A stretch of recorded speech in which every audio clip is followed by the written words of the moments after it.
There is a quote from a famous German economist about change, and that quote goes something like this: things take longer to change than you thought they would, then things change faster than you thought they ever could. Somebody of my age, my generation, 66 years old, what we have today in terms of the digital economy, what we have with electric vehicles, communication, so many of the modern things that anyone under 30 or 40 even takes for granted didn't exist when I was growing up. And in a matter of short decades, profound change has happened. So we're going to see more of that. Now, I think it's very hot. I think it's pretty warm here at the moment. I've never been to the region.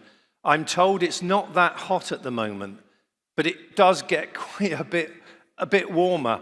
So the next panel is going to be particularly interesting, I hope for all of us, but especially myself, because it's called Sustainability versus Performance. Can EVs compete with traditional vehicles in extreme environments? And in terms of how warm/hot it gets in this part of the world, I think will count as an extreme environment here for sure. So Kivanc Karayol is Market Director and Sustainability Leader of Volvo Group, Middle East. He will be hosting this panel and will make introductions. So can I ask Kivanc to come to the stage, and could you please give your appreciation as he does so? Thank you. All yours. Good to see you. Thank you for the great introduction. I think we have very strong panelists for today's discussion, so I would like to welcome Jonathan Spear to the stage, Policy and Strategy Advisor for AtkinsRéalis. Thank you, Jonathan. Our second panelist is Mr. Iyad Ansari, CEO of Hafilat. Thank you, Mr. Iyad. Third one, industry guru experts, our dear friend, Hany Tawfik, General Manager representing EGME, Emirates Global Motor Electric. Thank you, Hany. Welcome on stage. Last but not the least, Mr. Hassan Zaheer, Managing Partner and COO of PTR. Thank you. Thank you, Hassan.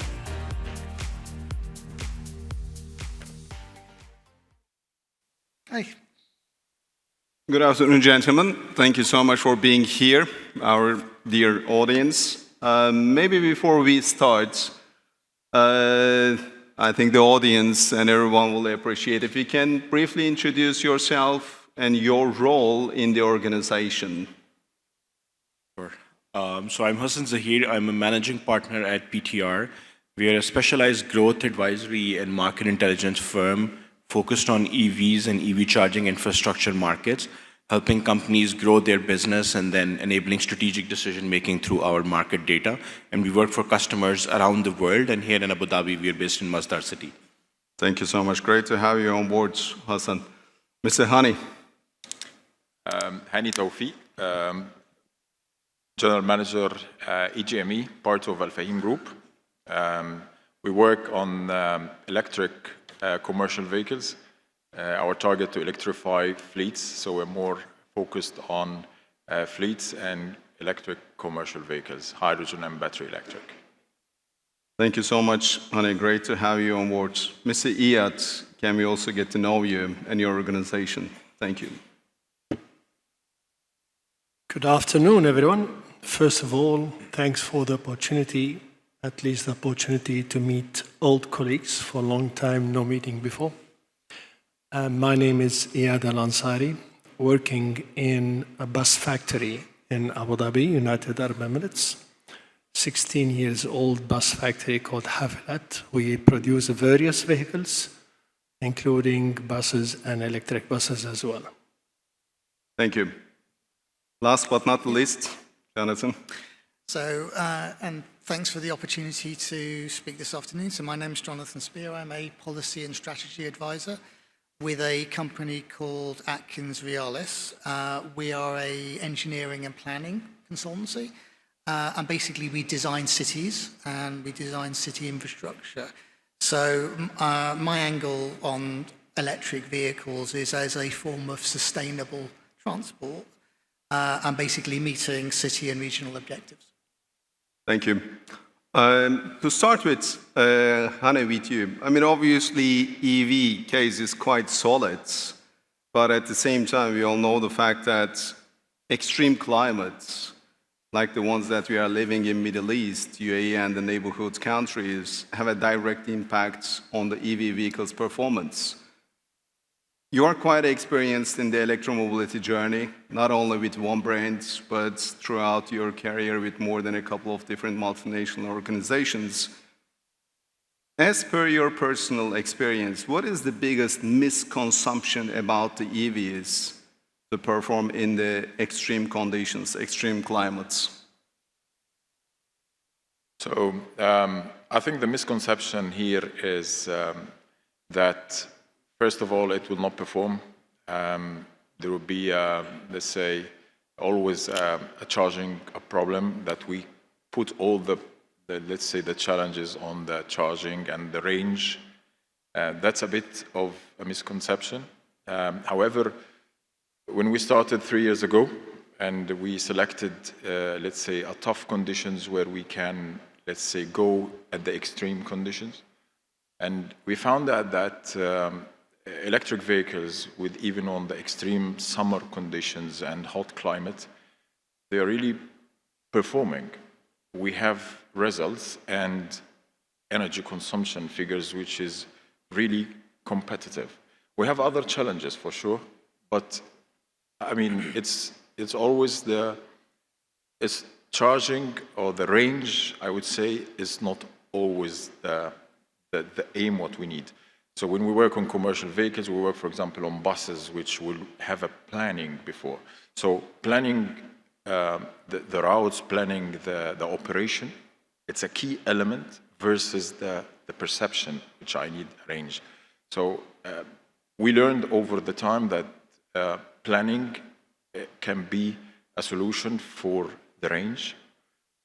Range always comes not just as a challenge, but also comes at the cost of a battery and all of that.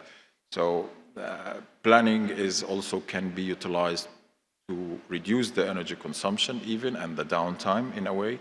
So I think this is what we try to prove, that the performance, the extreme conditions is proven over the time in UAE and summertime, not just for one summer, for consecutive summers. And yeah, I think we have a very good use cases which is proven in extreme conditions. I think as we move on in this journey, and your organization, also yourself, the more you deploy electrification, I think those kind of misconceptions also start to disappear probably, right? Yeah, we can see clearly that there is a lot of confidence came in place. So just examples, heavy-duty trucks, it's a very tough, and one of the examples were always being resisted. This would be at last. However, we can see today we have cases where we have trucks on the road of a gross combination of 100 tons, and that's, I would say, something very tough in demanding operation. We can see solutions that these 100 tons can run in summer condition with an electric vehicle, and we can really prove that we have a good cost of ownership behind. Similarly on buses, where so we can see even on that truck, we can see examples in one of the global ports, in Jebel Ali port, we have trucks running between terminals for 24/7 operation, 24 hours, and they work 2 shifts. You can switch drivers, and you just take 1.5 hours or 2 hours in between to charge, while the trucks are running 20 hours. So that's a very solid case, I would say. Business case, exactly. Thank you so much, Hany. Hassan, would you like to add on? Yeah, I think the thing that comes to my mind, or the myth that comes to my mind, is that EVs are more prone to catching fire compared to the combustion engines, for example, and that's just not based on facts. I think EVs get bad rep because one EV burns and you get a lot of media visibility compared to ICEs. In general, yes, there are concerns about battery performance and reliability in extreme heat conditions. I read it somewhere that batteries are like humans; they don't like it too cold or too hot. But at the same time, the EVs are really highly engineered machines with advanced thermal control systems in place, and manufacturers are doing more and more to manage that. But statistically, EVs are less likely to catch fire, 4 to 5 times less likely than the combustion engines. That, I think, stands out as the biggest myth, which I think is important to address in this part of the world with the heat. Exactly, exactly. I think the next topic was also discussed in the previous panel. So when we are talking about the EV performance, is it just only speed and the range, or there are other different, very important KPIs that also needs to be considered, like the uptime, durability, and the other things? Maybe, Jonathan, you would like to share your thoughts on this part with us. Yeah, I mean, obviously we can talk about speed and ranges, kind of getting the basics right. And I think with electric vehicle technology now, we're way beyond kind of getting the basics right. So we have to judge them, we have to assess them with a broader range of indicators and a broader set of expectations. Safety, of course, has just been mentioned, durability, resilience. I think we're going to talk about this shortly, but also putting EVs into the wider sustainability bracket. It's not just what comes out or does not come out of the tailpipe. It's actually the embodied carbon and the embodied resources within the construction of the vehicle itself. And whether actually, when you compare conventional vehicles with electric vehicles, and we talk about total cost of ownership, for example, and getting to parity on that, can we start to compare the carbon emissions over the whole life cycle of the vehicle? And that's going to be increasingly important, I think, because we have to remember why we're doing this. We are doing this because there is a climate emergency, because the world is getting warmer, the climate is getting more unstable. We need to emit less carbon and greenhouse gases into the atmosphere. EVs within the transport and mobility sector are a key element, not the only element, but a key element of doing that. And therefore, we've got to look at the whole resource use and sustainability impact. Finally, I think the other thing, and I think it's been mentioned in a few previous panels, of course, is the expectations of the customer and the customer experience. And that may just not be the vehicle itself, but also the service the vehicle is providing, if it's a taxi or if it's a bus, or the experience of charging it. So how wide is the infrastructure network? How rapidly or how far do you need to go to find a charging point? Those also will have performance indicators and KPIs attached to them. So this broader range, this more balanced scorecard of performance, I think, a few years ago we wouldn't have talked about that because it was about getting the basics right. Now I think we now to really kind of raise the bar and be hitting a broader number of targets. Thank you, Jonathan. Maybe still we can continue with you, Jonathan. Personally, do you see EV vehicles are fully competitive when you compare it with the ICE vehicles, or do you see a gap that EV vehicles will not be able to compete with ICE vehicles, so the industry or the manufacturers needs to come up with different solutions, like maybe hybrids or biodiesel or with alternative fuel solutions?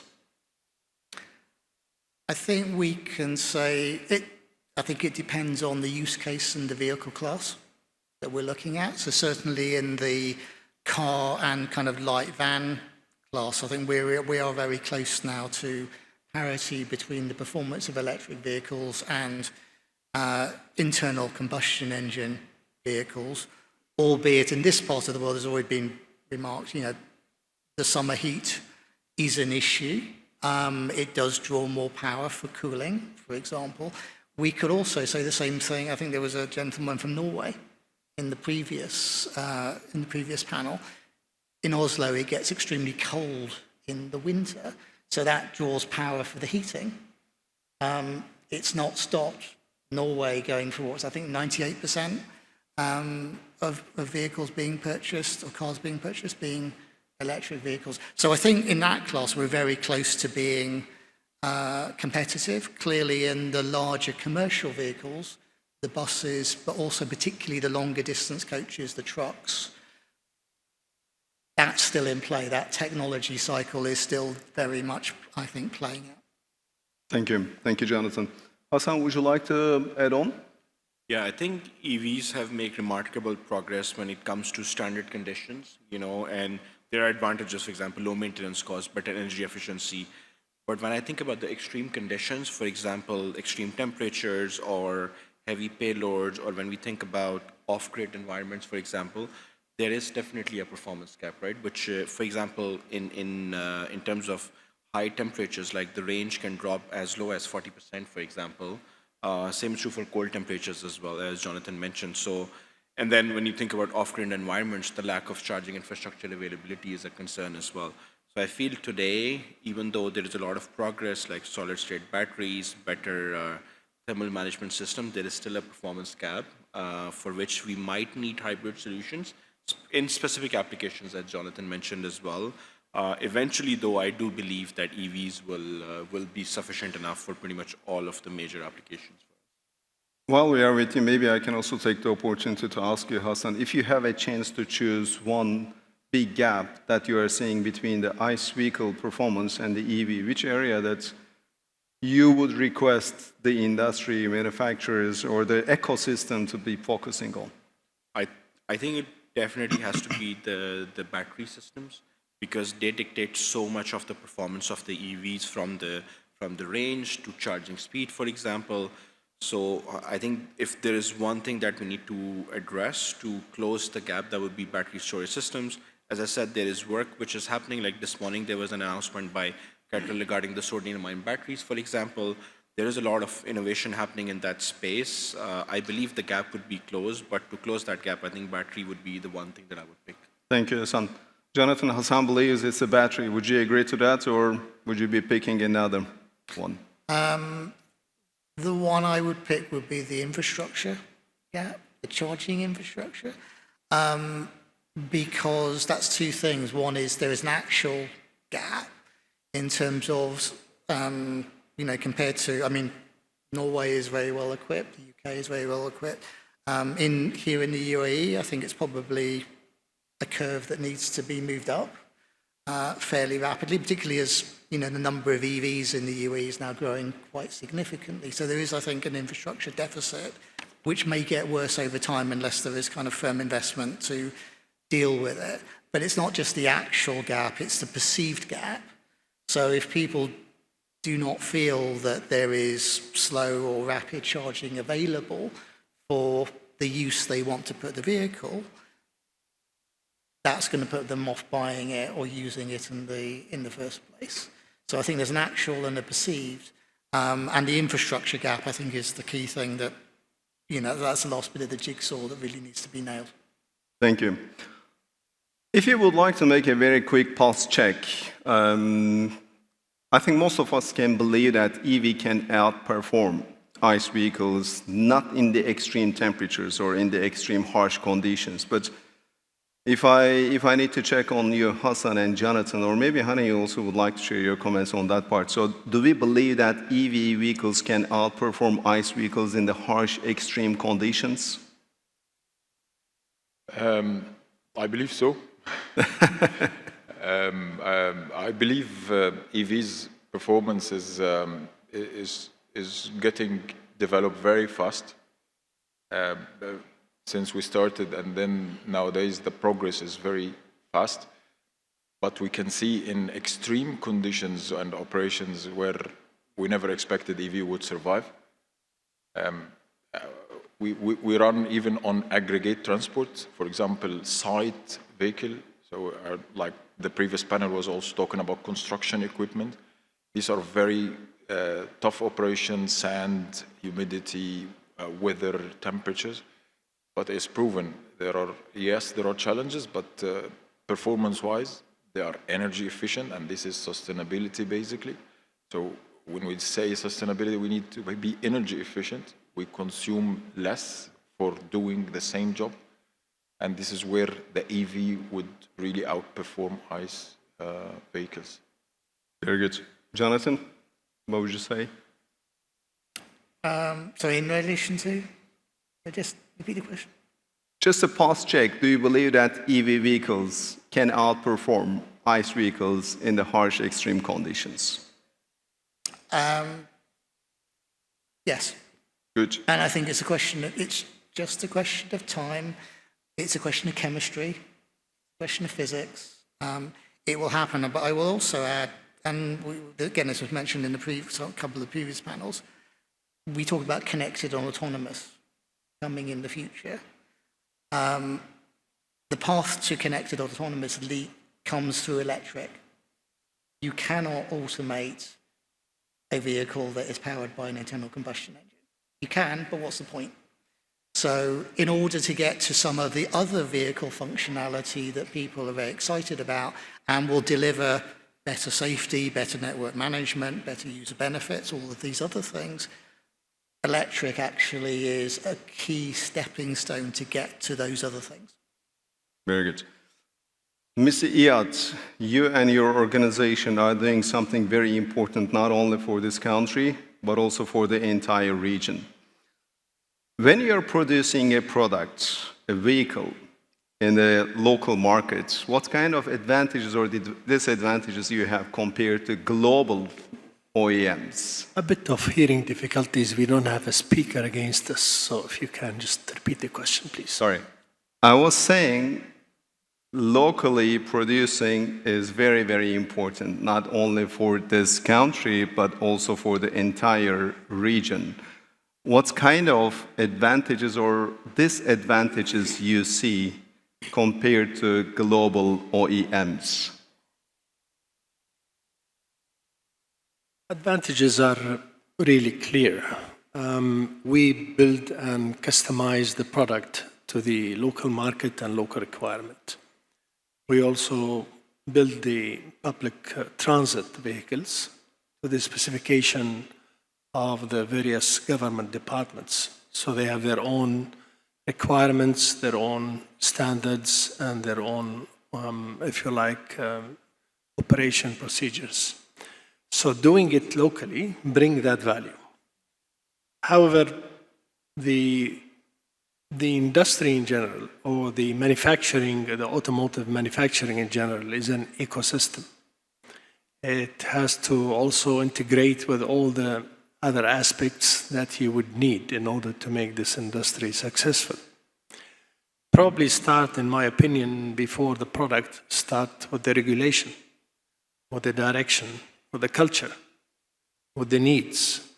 And then you grow it into a product. And then you will probably face the challenges, but at least you know what you want and you can find solution. If it was only for the EV vehicles, it would have been a very rough swim. I don't envy my friend Hany on that. But you know, we all came from the same background. Volvo led anyway in that. So Hafilat luckily started with normal combustion. That's what made us in the position of building the first electric bus in UAE some 5 years ago, but also in conjunction and through the goodwill of Masdar City at the time and Masdar Institution at that time. So I still encourage people to think of local venture and local manufacturing, and it won't come as easy as it might be in other locations. Thank you. Thank you very much, Mr. Iyad. So while we are with you, maybe we can still continue with that. In the real world's extreme environments, how often do electric vehicles need support systems, such as cooling, energy buffers, backup storage, charging, and ironically, is it contradicting the overall sustainability impact of the EV vehicles? Last question is the catch-22. Very hard really to build the final number out of this.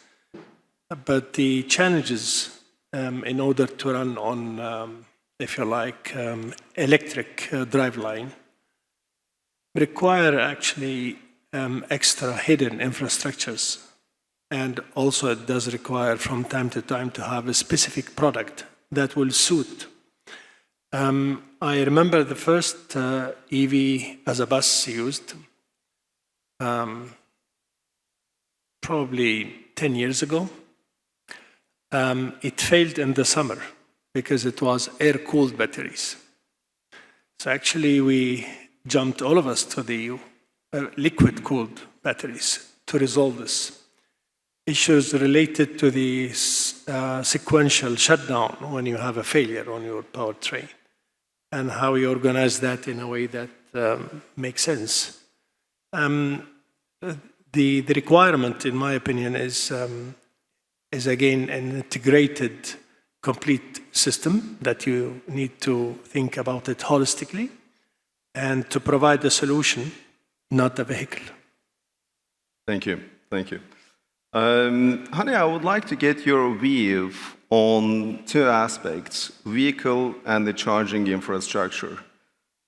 Do you believe is it more strategic to start optimizing the charging infrastructure, or manufacturers, OEMs, should be more focusing on the vehicles for the EV deployment in general? Yeah, I think strategically, I would say infrastructure is important. This is where you have the direction the country or even the manufacturers would go into that direction. So we can see the product development is going in a way, and it's progressing very fast. But again, there are OEMs who are producing in a mass, and every country needs also to find their way. So I would say infrastructure is a very important thing. If we give example on hydrogen, for example, the fuel cell, yes, the product has been developed massively and it can operate in hot climates. However, the infrastructure for a thing like hydrogen is still challenging. So again, it's a country decision to, would I continue and invest, and strategically I want to have that direction. Similarly for the battery electric, to scale up is something where you need to really work on focus on infrastructure, the power availability, and when you want to have a network all over a country with that span, again, I would say this is yes, infrastructure is, and the out-of-the-box solutions where you have challenges. We don't have a grid here, how we can get sustainable or develop more of renewables, and how to get a portion of renewables into the grid slowly, and then we are really developing a sustainable infrastructure that is, I believe, more strategic. Thank you. Thank you, Hany. Mr. Iyad, would you like to share your comments on that part? Charging infrastructure, grids, or the vehicles needs to develop in the extreme harsh conditions? Look, I think this is more into the sustainable urban development, something probably I think AtkinsRéalis will be able to shed more light on. But in that, I would say, vision of an integrated ecosystem, infrastructure, if it comes to EV, if you like, you probably can and like to separate between the commercial vehicles and private vehicles. Much easier on cars. The need of a charger is not that great. You can fix this 3 or 5 pin charger in your house or in your office. Unlikely you can do this for a bus. And it is also unlikely you will provide a bus station with one charger. So you will have a charging farm. And that requires a huge, feed power from the net. And that requires another sort of empowerment on those substations. So probably you need 33 kilovolt to drive down to a station where you can feed more than 10 or 15 buses, especially nowadays using fast chargers. That is actually a pure infrastructure challenge rather than anything to do with industry. Easy to buy, easy to build, easy to assemble, and probably not that expensive. But all the associated challenges to reach there gets you into more than 6, 7 facets together. So it has to be with the power producer, power transmission company, power distribution company, municipalities, roads, transportation authorities, then operators, then you will end up with the vehicle. So we are at the end of a line that plenty of other minds need to work probably ahead of us in order to make it successful. Thank you. Thank you for the insightful comments. Hassan, maybe you would like to share your comments on that part before we move on to the next topic. Yeah, so very quickly, I think it's not an either or in my opinion. Of course, we need to optimize EVs which are resilient to these weather conditions, for example. But I agree with the panelists in terms of the infrastructure as well, right? You need localized charging, you need weather resilient charging hubs as well. If we don't have those, then we will strand even the best of EVs in the middle of nowhere, right? So I think strategically evolving both in parallel to each other is what's really needed for the adoption of EVs. Thank you. Hany, it's obvious that we have the extreme conditions in Middle East, in UAE, and in the neighborhood countries. And you're also quite experienced in deploying the electrification in this region. What kind of lessons do you think that we can teach to the emerging markets when it comes to the deployments? Yeah, I like this question because it actually, when you look into emerging markets, you learned, for example, I would pick up examples from India or Egypt, where you can see, first, they look into practical solutions. I mean, practical means they look into a cost-effective product and also infrastructure. Although they have challenges on developing an infrastructure, but they reach to the point that here is a cost-effective. I think they look into the cost of ownership as a very practical way. This bus can fit into the model. Secondly is the scale. So you can see examples of a mass scale of buses in India and Egypt has been deployed in a very short period. And it's very impressive how they run and they learn as well. So they can see the direction and this is the future. So we have to scale and let's put 300 buses and there could be, they are cost effective at that time and they are, let's say, feasible at that time. Maybe in 5 years there would be a development for technologies, but for now they are cost effective. There is a lot of saving of energy and the third thing is the way they find finance solutions. So they finance projects, they find out how to secure for such scale of projects the financing. And this is where you really, if you put all these three together, I would say it's a very good lessons we learned from emerging markets, where they have deployed a scale of vehicles in a short time. So I wish we also can learn that. Of course, the conditions are different, but they set a targets, I would say, in a very scalable way. So to 2030, they see it, yes, let's go 10% for now, and then they increase the target slowly, and not just like 30%, 40% in a longer pace. This is where you really find an exponential growth in the vehicle penetration or electric vehicle penetration.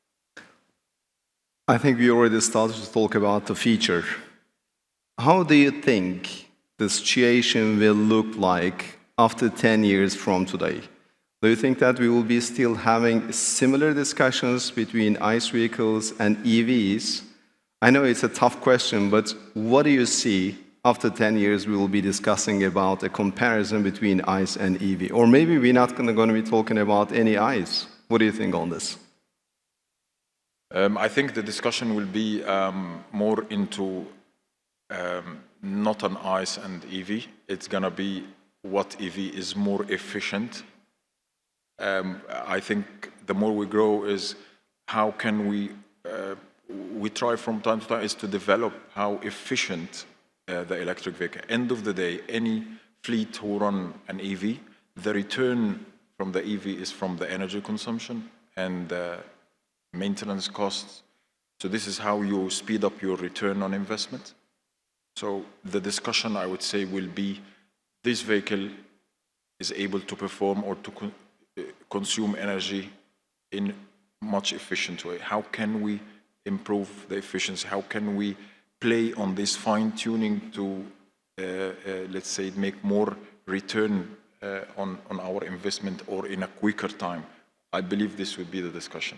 Thank you. Thank you, Hany. I think we will just only wait and see. Yeah. Jonathan, what do you think the picture will look like after 10 years? In 10 years, in 2035? I mean, of course, that is the time horizon for many countries phasing out the purchase of internal combustion engine vehicles. I think we will see, again, progressive improvements in EV performance. The total cost of ownership, that hurdle will have been passed. So in that sense, I think in many of the things we're talking about, those issues we will not be talking about those anymore. However, we will be talking about other stuff. We will still be talking about internal combustion engines because even if in the UAE we were going to go to Norwegian levels of car purchase, for example, 98% being electric vehicles, of course, there's a long legacy tail of the vehicle fleet that will go on very significant into the 2040s. So even in the 2040s, we will still have internal combustion engines and the pollution and the resource use that kind of goes with that. So we won't be able to get away from that. But the balance will shift. I think two other things will happen. I said before that the route to connected and autonomous is through electric. So the debate will move on to other vehicle technology. And certainly when you look at the advances of AI and digital systems, I think the driverless car will be a reality 10 years from now. How long it takes to scale up is a debating point, but I think it will be a reality. But I think the other thing is how we judge when we buy a new vehicle, whether it's part of a fleet or whether it's an individual one. It comes back to, I think there will be more focus on the overall carbon and resource content. So whereas now you might buy an EV and, okay, there's nothing coming out the tailpipe, so you feel good about that, consumers will start to judge by, well, actually, what resources went into this and what energy went into this and what's the carbon content of that? And was the factory that car was made, did the energy come from renewable sources? When I charge my car, and increasingly we may have to charge it less because the performance will improve, but when we have to charge it, where does that energy come from? So I think there's going to be much more focus on the wider scope of energy and carbon emissions. And the OEMs themselves will not be able to deal with all of that. That's going to be, and collaboration and partnership and the ecosystem, that's been talked about today. I think the debate around the overall ecosystem and the carbon footprint of the ecosystem will really be the burning bridge 10 years from now. Thank you. Thank you, Jonathan. Just please, comment on this quite important point John is making. In the conventional fleet ownership and management, there is a cost, and we call it total cost of ownership, TCO. What John is trying to say, there should be equivalent simulation of environmental TCO, how much environment it cost me to run the system.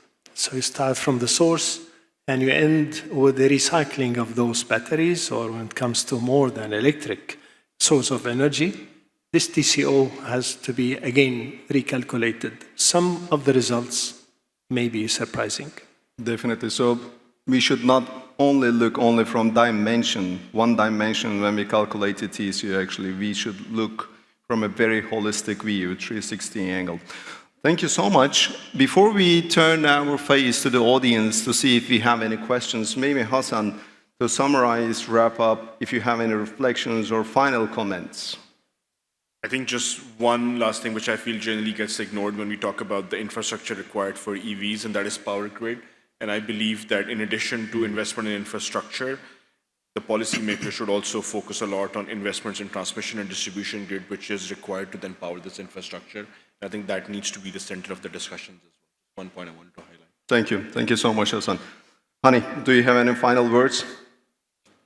Yeah, I would say we believe that our environment, our tough conditions is something is also a workable model for electric vehicles to develop and to have a confidence to have more penetration than we are at now. So we look forward, and I believe the country is supporting in a way to make this happen. And from our side, we fully support that to happen. Thank you. Thank you so much, Hany. Mr. Iyad. Just don't mix between the objective and the way. Our objective from the e-vehicles is environment. Very deep. Thank you. Last but not least, Jonathan, do you have any final words? Yeah, and I think just picking up on that, I mean, the electric vehicle debate is part of the broader sustainable mobility transport debate. It's not just about cars. It's not just about road transport. It's about transit. It's about how we plan cities. It's about how we move around cities, even walking and cycling, which is the least emission transport of everything. So we need to put it into the broader context and plan the cities kind of in that way. Thank you so much, Jonathan. With that, I really would like to thank you, all of you, for that fruitful and very insightful discussions. I really enjoyed it, and I hope the audience are also in the same opinion. So maybe we just look at the audience. If there are any questions, our panelists will be very happy to answer. Do we have any questions? Not at the moment. I've got one. All clear. Hassan, you referenced it there. There's no transition without transmission. Around the world, in economies like the UK and in Europe and in America, these are countries that have been constructed over many, many decades, centuries even, where here we are in the UAE. It's only back in the 1970s that the country was a fishing village. You know, so we've seen extraordinary progress and development and change. Doesn't it mean, though, that so much of it being so modern, the infrastructure, that it's going to be easier here, or am I just not very aware of the structure of the location of the UAE? What's your view? Is it going to be easier here than in many long-established countries? I think just purely from an infrastructure perspective, of course, it's always easier when you think about greenfield versus brownfield. When we think about countries like Germany or France or UK in Europe, they have grids which are decades old, right? And then there is already a lot of load, so you have to think about demand, supply, and upgrade the grid. Sometimes the cost of getting a grid connection to install your charging station is multi-folds higher than the cost of charging infrastructure in itself. I think we don't have similar problems in UAE. The infrastructure is much more modern and ready to take on some of that load on the grid as well as the initiatives from the top-down regulatory bodies as well to make sure the demand supply equation is balanced. So it's definitely easier here compared to some of those countries, to answer your question. Yeah, great.